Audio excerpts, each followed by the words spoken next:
Hi everybody, thank you for coming. We're videotaping this for anybody else who's not here. My name is Chris Burns. I've been a longtime journalist, and I felt it important to be part of this as someone who's reported on this issue quite a bit.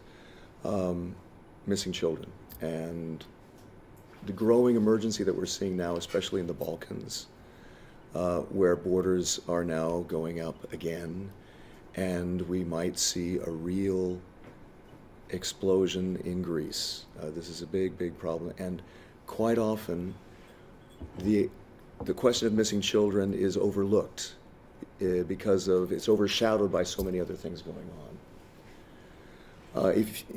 I'm sure everybody knows Aylan Kurdi, who was the child who was found drowned on the beach in Turkey. That brought home the importance and the urgency to deal with the issue of the migrants. The problem with missing children is we don't have a picture. We don't have that picture of Aylan.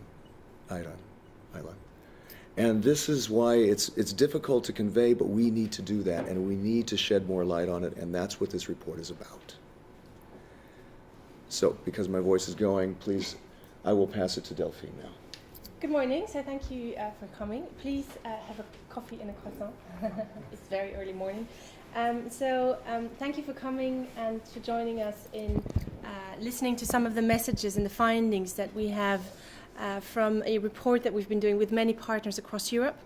For those who don't know us as an organization, Missing Children Europe is an NGO, and we bring together 30 organizations from 24 countries that work with missing and sexually exploited children on a day-to-day basis. So for Belgium, that would be Child Focus, which I think many of you may know. Our mission at Missing Children Europe is to prevent, support, and protect children from any situation of harm, abuse, neglect that may lead to this child going missing or result from the disappearance of this child. And we've had a concern for many years now that unaccompanied children arriving in Europe go missing very frequently. Data from 2009 from the British Asylum Screening Unit suggested that 60% of unaccompanied children went missing and were never found from social care centres. A report by Terre des Hommes in Belgium, France, Spain, and Italy, conducted in 2010, suggested that 50% of the unaccompanied migrant children that arrive in Europe went missing within the first 48 hours. In addition, we know from a study from the European Commission published in 2013 that only 4 EU member states have legal or procedural rules to deal with the issue of missing unaccompanied migrant children. We also know from the hotlines for missing children that are run across Europe in 29 countries through the same telephone number, 11600, that there is a very low amount of missing unaccompanied migrant children that are actually being reported to the hotlines. So clearly we saw that on the one hand you had children that were very vulnerable and very much at risk of going missing, and on the other hand these children were being dealt with differently than other children. Clearly we were operating on double standards with regard to missing children and treating missing unaccompanied migrant children differently than all the other missing children, which for us obviously is unacceptable. So we wanted to do something and to look at how we could build bridges between those organizations specializing in missing children and all those working actively already in the area of migration, of asylum, etc., to try to build a net of protection to prevent children from going missing. And that's how we started to work on this EC-funded project, and we're very grateful for the support of the European Commission for this project, with a launch in 2014. It's quite clear that with the current migration crisis, the problem is increasingly worrying. Very recent data from the UNHCR suggests that 89,000 unaccompanied children have arrived in Europe in 2015, which is a huge increase compared to the 23,000 children that arrived in 2014. And these are only the children of which we know that they have arrived, those children that have been registered. And while there is no system for systematically understanding how many of these children go missing, the anecdotal data that is available is increasingly worrying. Europol recently launched a press release or a message saying that 10,000 unaccompanied migrant children are currently missing in the EU. Italy suggested that from January to May 2015, 62% of the unaccompanied migrant children are missing. The Bundeskriminalamt suggested on the 1st of January 2016 that 4,749 unaccompanied migrant children are currently missing in Germany, of which 413 are younger than 13-year-old. We also see that from other sources, these children are indeed increasingly younger. They are increasingly younger when they arrive, and they are increasingly younger at age of going missing. From the data that we have of the hotlines for missing children, we know that children from the age of 8 onwards arrived in centers in Europe and went missing unaccompanied. These children go missing for many different reasons. Many of them are thought to go missing because they follow their own migration path and because they have a destination in mind, either to be reunited with their family, either to arrive in a country where they feel that they would be better protected. But some of these children are meeting up again with smugglers, which increasingly take up a role as traffickers and exploit these children for begging, exploit them for sexual exploitation, exploit them in labor purposes and others. So we have to do something, and Missing Children Europe is determined to continue that work. Whatever the reason for these children going missing can be, it's clear that we need to offer them the same protection as we would offer to any other missing child. And the study that we've prepared and that we'll be presenting today sheds a light on some of the best practices that exist and some of the great challenges that we need to face together. From the study that we will be presenting today, we'll also continue to develop some training to make sure that grassroots professionals in the different countries receive more tools and are empowered to be better equipped to deal with this important and growing problem. And if that is agreeable, I will now suggest that Federica goes into some of the key findings from the report, of which you will find an executive summary in your folder. And the full report is available on our website. Thank you, Delphine. Thank you, Chris. Good morning, everyone. My name is Federica Toscano. I'm the project officer of Missing Children Europe that is in charge of the summit project and that was in charge of coordinating this study that we are presenting and launching today. We have prepared a very short PowerPoint just to make sure that some key messages are on the screen and more easy for you to bring them home with you. The summit report, as Delphine said, was an important step in our project because what we wanted to achieve with this report was to understand the full picture on how unaccompanied children are protected in the European Union. We chose 7 countries for our studies. We chose Belgium, Cyprus, Greece, Ireland, Italy, Spain, and the United Kingdom. We tried to have countries that are so-called countries of transit, so countries that experience disappearances because children, unaccompanied children, see them as a country of where they arrive, or a country that they have to cross in order to reach their own another destination. But we also chose countries that are considered of destination, so countries that, according to many unaccompanied children, are the final destination of their journey. We wanted to make sure that we map practices and key challenges in both situations and also compare the different situation of this country, so the different role that these countries have in the migration crisis nowadays, in the migration phenomenon. So with this report, we have indeed collected from grassroots professionals good practices on how to handle prevention of disappearance of unaccompanied children and response to disappearance of unaccompanied children. We have tried to mix different expertise. We wanted to receive the opinion and practices from experts in missing children and experts in care of unaccompanied migrant children, together with the law enforcement point of view. We wanted to see how these actors work together, how they see the cooperation, and what, in their opinion, is currently working and not working. So as you can see, the frontline professional participating were operators in reception centers, social services, guardians in the countries when actually a guardianship system is in place, which is not everywhere in the European Union at the moment. We have also interviewed law enforcement, we have interviewed local police officers, and what we have also interviewed special units specialized in the response to missing and missing children. And we have also, of course, interviewed hotlines for missing children, so the organizations that are running the 11600 number for missing children in the European Union, in these countries' studies, of course. What was one of the first discovery that we made with this report was that these reports that were mentioned before by Delphine about the disappearance of unaccompanied children, reporting how many children are disappearing, were still very very valuable today. Almost every one of the frontline professionals interviewed had experienced the disappearance of an unaccompanied child. Almost everyone had actually witnessed with their own eyes that an unaccompanied child under their care or that they've been in contact with disappeared. It was the large majority. And many of them has also said that not many of these children came back. You can see from this chart that 50% of the participants in the study said that none of the children in their care who disappeared, and we're always talking about unaccompanied children, came back.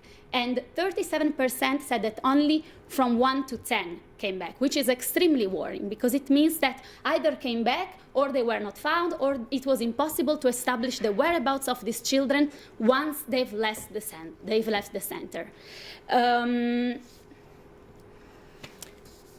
Again, after that, we wanted to understand if these professionals were trained to actually face the problem of disappearance of unaccompanied children. We wanted to understand if these professionals were actually given some understanding of the issue, but also some tools to better prevent and better respond to the disappearance. And here as well, the findings were extremely worrying because we can see that the large majority of guardians and carers dealing with unaccompanied children have never actually received the training on how to prevent the disappearance of these children.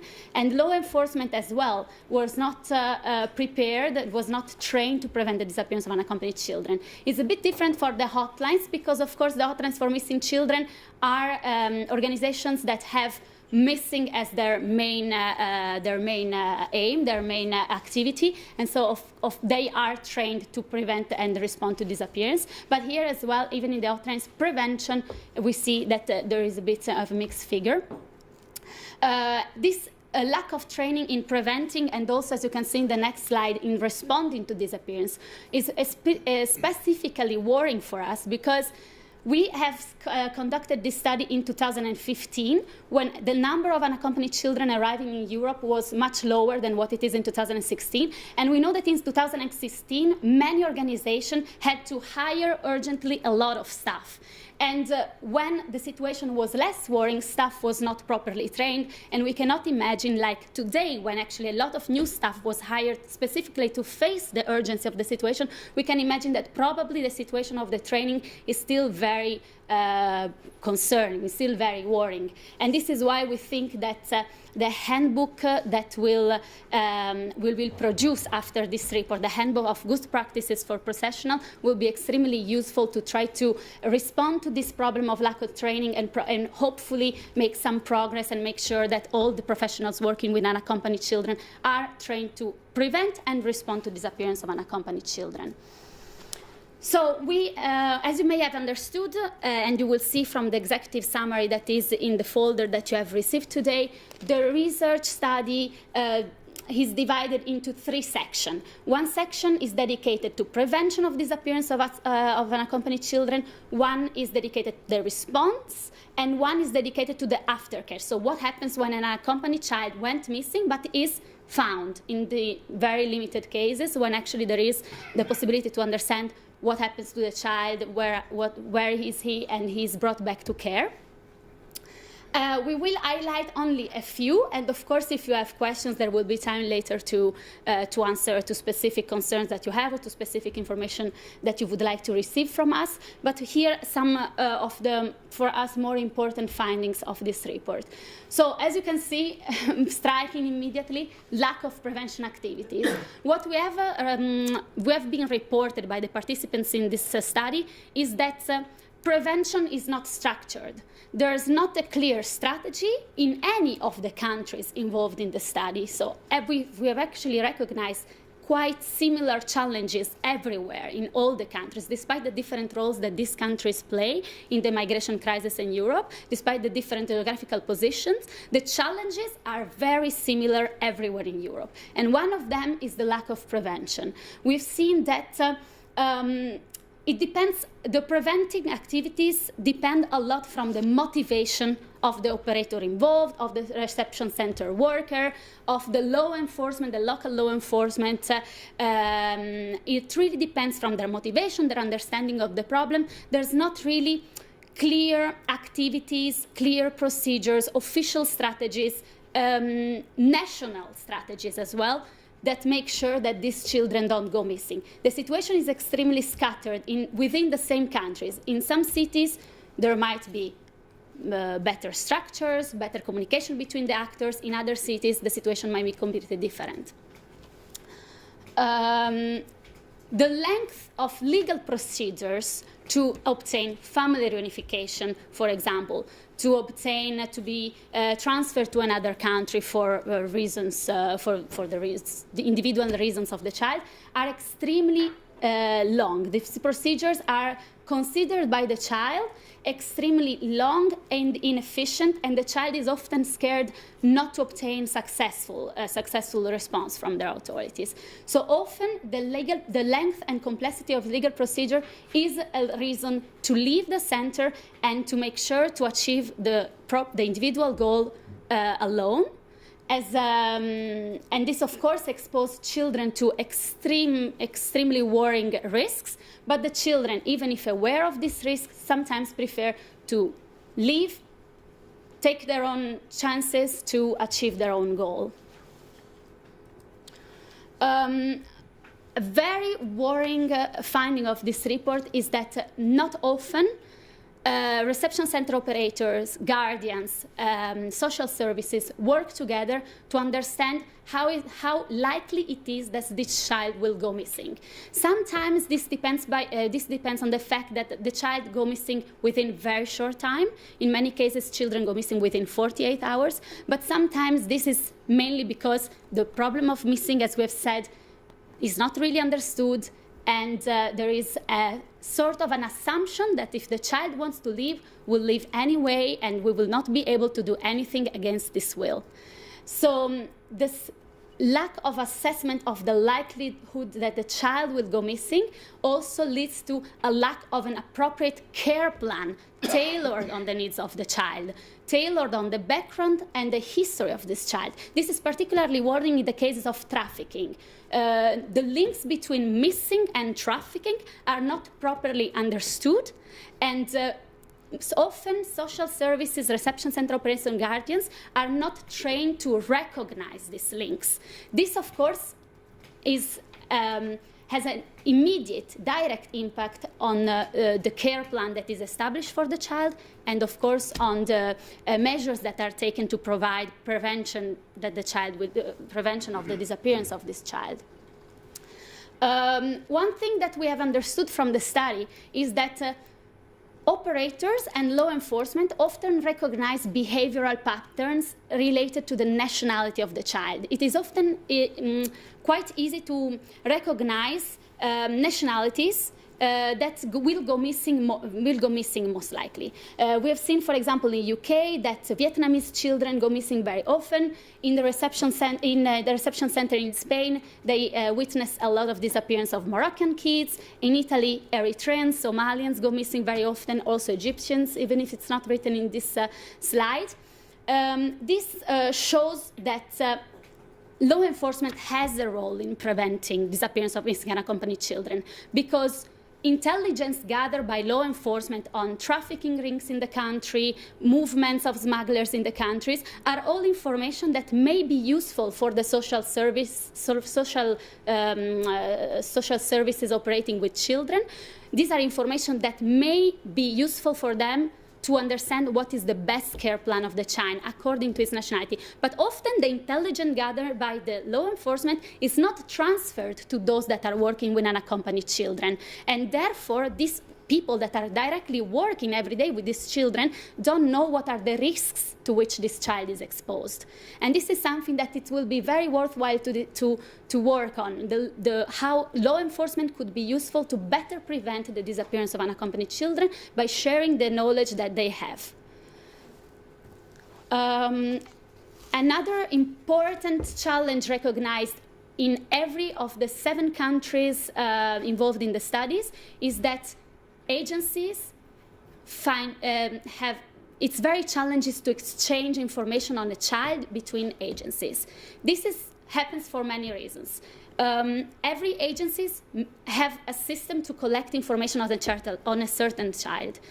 Informations are mostly not stored in the same databases, and therefore retrieve information on a child means go to different actors, try to find the information that they have and put them together and make sure that the follow-up on the case is done.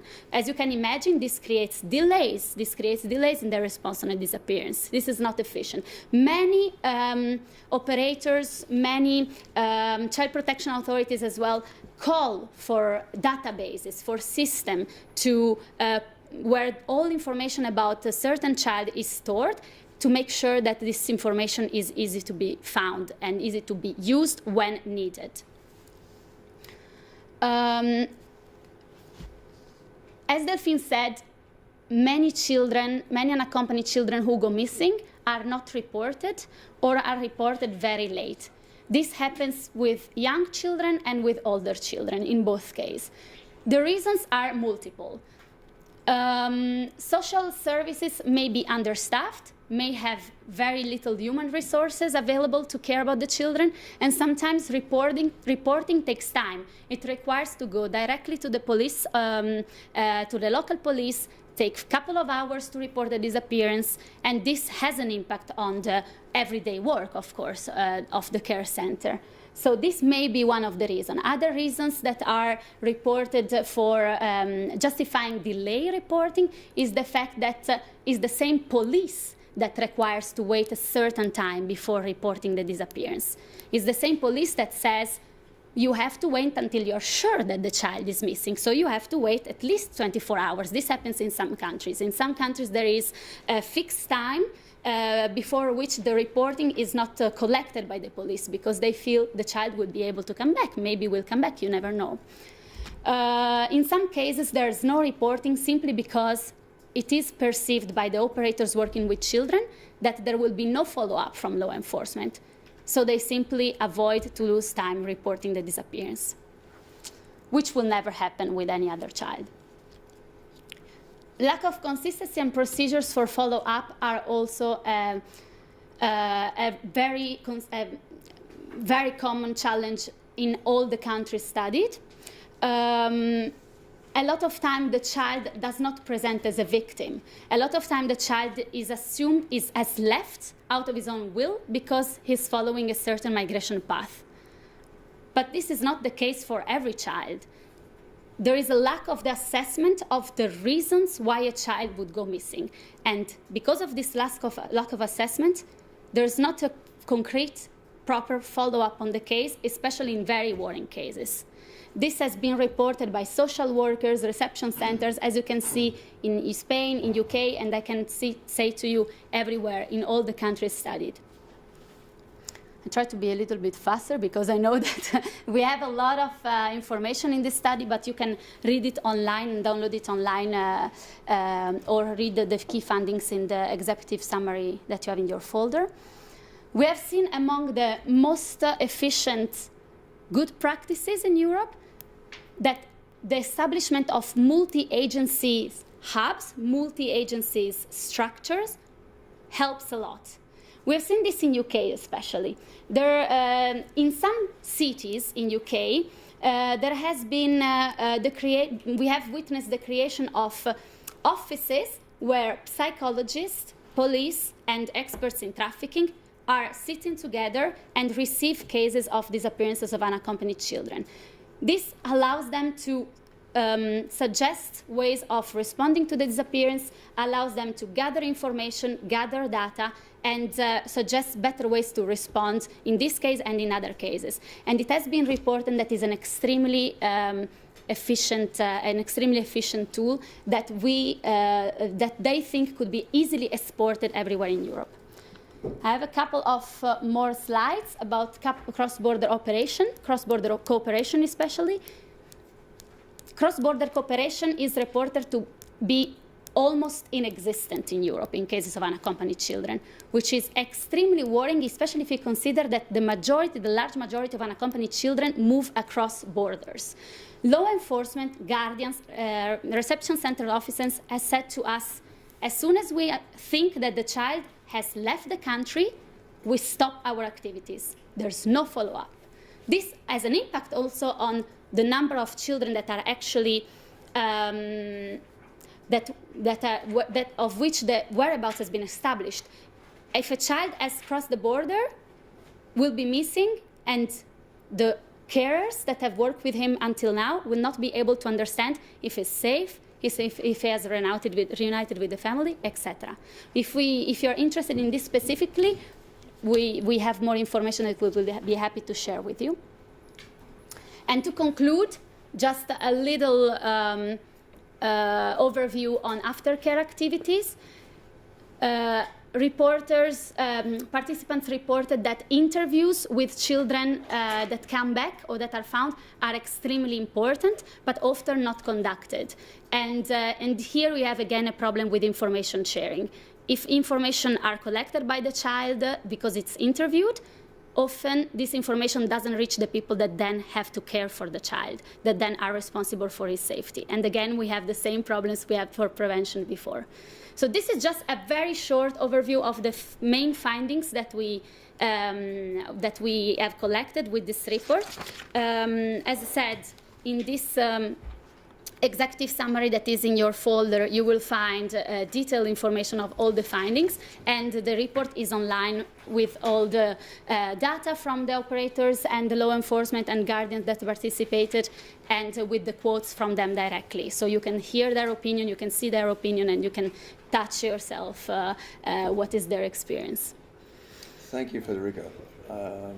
I want to throw it out to your questions as quickly as possible. I think one other thing to mention is that in April next month is going to be a 2 or 3 days of training sessions that follow up on this, and so this sort of sets the stage for that.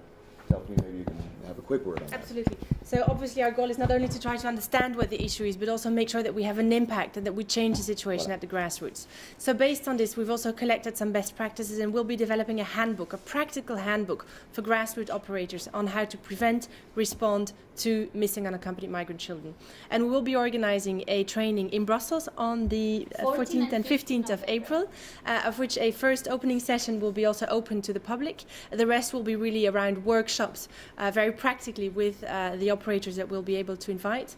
And we hope that this will continue also beyond the lifetime of the project. We'll make sure that the information is shared as broadly as possible, ultimately to build and to empower grassroots professionals to deal with the issue. But it's clear that it will not stop there. We need more resources, we need more empowerment, we need more tools for grassroots professionals to deal with the issue of missing unaccompanied migrant children, which I think is one of the main conclusions ultimately of the study.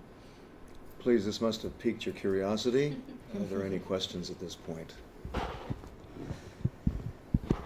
I mean, I think one thing that comes to mind is here's a problem. There's a lot of disconnect among law enforcement, between countries themselves, and there's not enough communication with the NGOs, with the social services. How do you fix that? I mean, we have hotlines, which is great, but as far as this disconnect, how do you fix that? For the practice that I described in UK, for example, is a way to fix it. Often it is just sufficient to come together to clarify the roles that each of the authorities involved and the services involved in the protection of children has, and make sure that everyone is aware also of the roles that everyone has. This was also something that has been discovered by this report. Often authorities, services themselves, they are not really sure who is responsible for what within a country, who's responsible for the reporting of the disappearance, who's responsible for following up, who's responsible for collecting information. This is these are the first steps in responding to a disappearance of an unaccompanied child.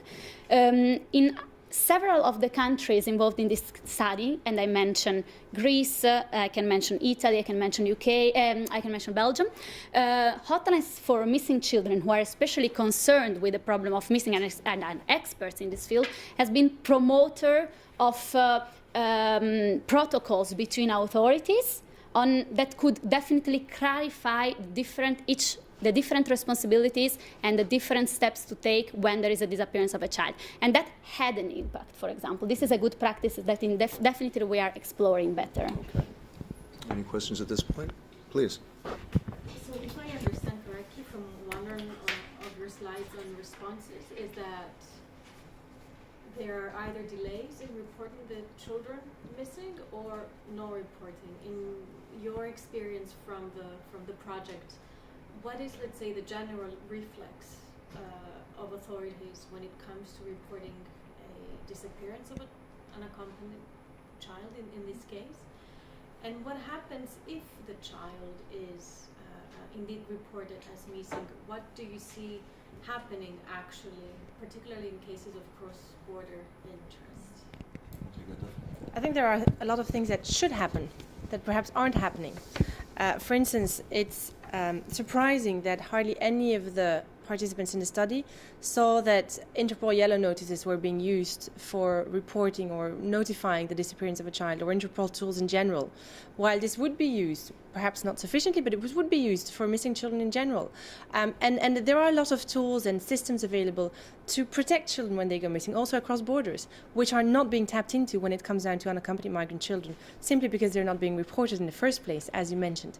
And why are they not being reported? For many reasons. First of all, because the people working in the care centers don't know who to report to, don't know what the procedures are to report, don't have the resources and the time needed to go through the reporting, which is too complicated for them to handle in the current crisis. So that needs to be solved. Reporting should be an easy thing to do, and it should be automatic, so that people immediately report when a child is missing. Because if you don't report, there's not much you can do.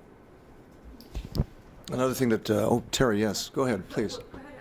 Well, I'm just, very quickly, is that we have this growing emergency now with borders going up, with people putting back up fences. And we're seeing in Greece Greece could become one big camp. How is that making your job and the job of all these organizations around Europe more difficult and more dangerous? And for the missing children? The current crisis and the increase of arrivals in border countries like Greece, for example, but also in Macedonia, Serbia, Croatia, has led to an increase of number of children that are separated from their families. So children who didn't started their trip unaccompanied, but started with their own families. And here is why the number of unaccompanied children very young, so from 8, 7, 9 years old, are increasing. These children are often separated at the borders because of the chaotic situation at the borders, or in these reception centers because of the chaotic situation. Because often families have to leave during the night and try to cross the fence, because often they have to jump on a bus. And sometimes you are on a bus and you try to get off and your child is left behind, or you push your child to go first because you want that at least your child is protected, at least your child reaches the countries that you want to reach. So this is an extremely worrying phenomenon that will indeed require professionals to specifically be trained on how to handle cases of very young unaccompanied children, how to avoid that they go missing. These are extremely vulnerable children that needs great attention. Okay. Sorry, Terry, if you could introduce yourself, too, for those who don't know you. I'm Terry Schultz. I'm a reporter with National Public Radio and CBS News in the U.S. And my question went actually to your previous answer, and sorry if you already said so. But one of the striking things in your press release, I think, was that you said that professionals lack the motivation to do this. And it just shocks me to read that. And you sort of touched on that it looks complicated or something like this. But I mean, for any of us who are parents and even who aren't, it's completely inexplicable that people are not motivated to solve this, even before the migration crisis, and now just completely overwhelmingly so. How does anything explain that they are not motivated to solve this problem? I think perhaps motivation is the word motivation includes a judgment that perhaps is not necessarily at the right place. I think on the one hand, there is, as Federica mentioned, there is an assumption that when an unaccompanied child goes missing, that he or she will be fine. You know, he decided or she decided that he wants to leave the center because they want to rejoin their family, etc., etc. So that is an assumption that we shouldn't be taking for granted. We wouldn't take it for granted for any other child, yet it is being taken for granted with unaccompanied migrant children. So I think we need to make sure that we provide those people working in those centers with tools that allow them to understand whether these children are at risk or not, whether indeed they will be fine and will be joining their family, or will follow the smugglers that brought them into Europe and that increasingly become the traffickers once they are in Europe and exploit them for different reasons. So that needs to be understood more carefully. I think that's one of the first elements. A second element is that the procedures and the rules are simply unclear and too lengthy for many of them, who are overworked and who have a situation at their hand that is quite chaotic and that they have to deal with every day. So those elements, the first one was there before the crisis, the second one comes on top, really puts us in a situation where we have to make sure that we provide professionals with the tools to be able to assess the risk and to be able to report effectively and immediately if a child goes missing without having to leave the center for a day and coming back the next day because it takes so long for them to report a missing child. Anyone else? Another question that comes to mind for me is Dublin, the Dublin process, and how much worse it's making. It's supposed to make things better, but obviously, from what your report says, it's making things worse. How should that be modified with missing children in mind? Do you want? Who wants to take it? There is a specific article in the Dublin regulation that says that there is a possibility for unaccompanied children to be transferred back in their first, in the countries where they applied for asylum first, where they arrived first. This was an article that was under very difficult negotiations recently, because of course, in the best interest of the child, we have to try to avoid traumatic experiences, we have to try to avoid unnecessary transfer. This has also been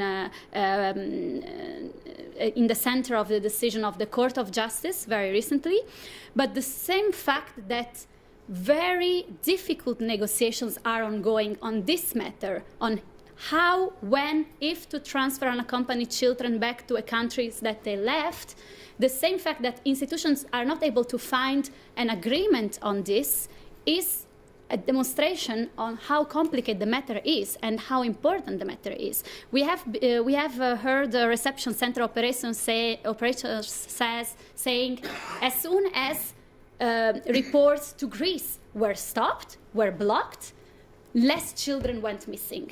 As soon as children knew that the possibility to be transferred back were reduced, they felt much better in the place where they were. And this happened in UK, this happened in Sweden. So in countries where they want to stay, they did all this to get there, and to avoid reporting, often they leave the protection of social services, reception centers, because they want to avoid to be transferred back to a place where they couldn't have the same protection, where they couldn't have the same opportunities in their mind. So of course, this has an impact. And of course, also, all the procedures related to family reunification have an impact. Because if family reunification takes 6 months, a child would say, I will be in UK and I will be with my mom in 1 week alone. I don't have to wait 6 months and maybe receive a negative response. So all these lengthy and complicated procedures indeed have an impact on the disappearance of an unaccompanied child. Any questions? Terry? No? But any Dublin reform is not necessarily, it's not certain yet that there won't be a return policy to the country of first registration. I mean, what they're talking about is improving the registration in Greece and Italy, and they still may be sent back there. So as long as Dublin remains, whether it's broken or not, it remains the law, how is that going to change? I mean, that motivation for not registering or not being found is still going to be there, isn't it? What probably the most important thing is to make sure that all children have access to the same protection everywhere in Europe. If we make sure that standards of protection of unaccompanied children are the same that structures are the same, that opportunities given to children are the same everywhere in Europe, that they have access to a guardianship system everywhere in Europe, to program tailored to assure integration, etc., then we will see a reduction of less children going missing, even with a system that requires them to be sent back. But we don't know at the moment what will be the outcome of these current negotiations. But of course, a key point is to make sure that everywhere in Europe, children are under the right care for them, and that they can trust the authorities when they are in their hands. That's the key. And that's why with this project, we are developing this handbook for good practices. We are developing training for professionals, because we see a motivation to protect these children better, but we see a lot of frustration. We see a lot of frustration because tools are not in place, procedures are not in place, because everything is so complicated and difficult, as Delphine said before. So we hope with the results of this project to contribute to improving the situation of the protection of children, to avoid them from going missing. You need to get the information to them as well. How do you get the information to the children themselves who are... I think that's another very good point that you raise, indeed, because these children often have been taught to distrust authorities. So we're facing a situation where, on the one hand, you need to have child-friendly information, which as such is lacking, I think, in general, in the context of child protection, perhaps, but also children that specifically distrust authorities. So you need to make sure that the information that children, and it's one of the recommendations that we have as well as Missing Children, that we improve child-friendly information to make sure that these children understand what their rights are, understand the risk that potentially themselves or the children that they have traveled with are facing, that they understand what procedures are in place, that they know who to contact, when to contact them. And this today is, we feel, lacking. And it's one of the areas which we're looking to explore if we would have the possibilities. Yeah. Well, can you do this? How can you do this on a European level? How can we establish a European-wide database and a chain of command of who reports what when? That's a good, that's a tough one. Thank you. Maybe Zoe from the Commission knows. You can go. No, I think this takes coordination at national level. This takes building the bridges between stakeholders that perhaps don't naturally speak to one another. You have a lot of action in the area of missing children. You have a lot of action in the area of asylum and migration. And we need to build those bridges. If we don't build those bridges, response will not happen, prevention will not happen. And we make sure that we have coordination across national member states, which today is sadly lacking as well. I think part of that training is also sensitizing the people who are concerned in law enforcement, NGOs, especially probably law enforcement. I think I saw something in your report about how some people interviewed or say that these kids are seen as runaways. Yes. Runaways. Well, maybe a few of them are, but what about most of them? Federica? That's exactly what Delphine was mentioning before. It is often assumed that a child would leave because he's willing to leave and has his own migration plan in mind. There is not a real assessment on the reasons why the child is missing. Children may go missing because they've been abducted by traffickers. Children may be missing because they are trying to escape from the trafficker. Children may be missing because of Dublin procedures too long. But in any case, another thing that Europol said clearly recently is that while before there was a big distinction between smugglers and traffickers. Smugglers are the ones that help refugees to cross borders against payment, of course for profit, not because they are good Samaritans. And on the other hand, we have the traffickers that are the ones that want to exploit children, to exploit them sexually, to put them into labor exploitation, etc. While before this distinction was very clear, now we see a lot of, how do we say that, crossover between the two phenomena. Those that before were just smugglers become traffickers because they see that actually they can make more profit. Those that are smuggling children across borders are often, and this is awful, we have heard this recently from different organizations, are often taking the child as a payment for helping a family to cross border. And of course this child will be put into exploitation. So the arrival of more and more children in Europe coincide with more and more risks to which these children are exposed. And if we see them as runaways and we don't consider these risks, how can we tailor the most appropriate follow-up to the case? How can we make sure that this child is brought into protection again? Any other questions at this point? I think some of the journalists might want to have one-on-ones, so I don't think I want to hold you any longer. I might just speak from a personal angle. I'm not speaking for missing children, I'm speaking for myself. I had a talk show on Euronews about this, about missing children, not migrant children, but this is the new sort of angle here, especially. And Delphine was on the show. And we had someone from law enforcement.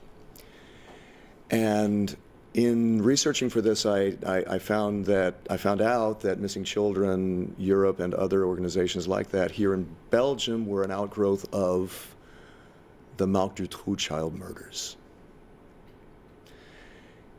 Need I say anything more? I mean, I think, do we need to see the horrors outgrowing from this situation before there's real action? Or as journalists, can we warn and sensitize authorities and the public that this is a big issue and it could get worse? We need action now. Thank you very much. Thank you. Thank you for coming. Thank you. Thank you very much.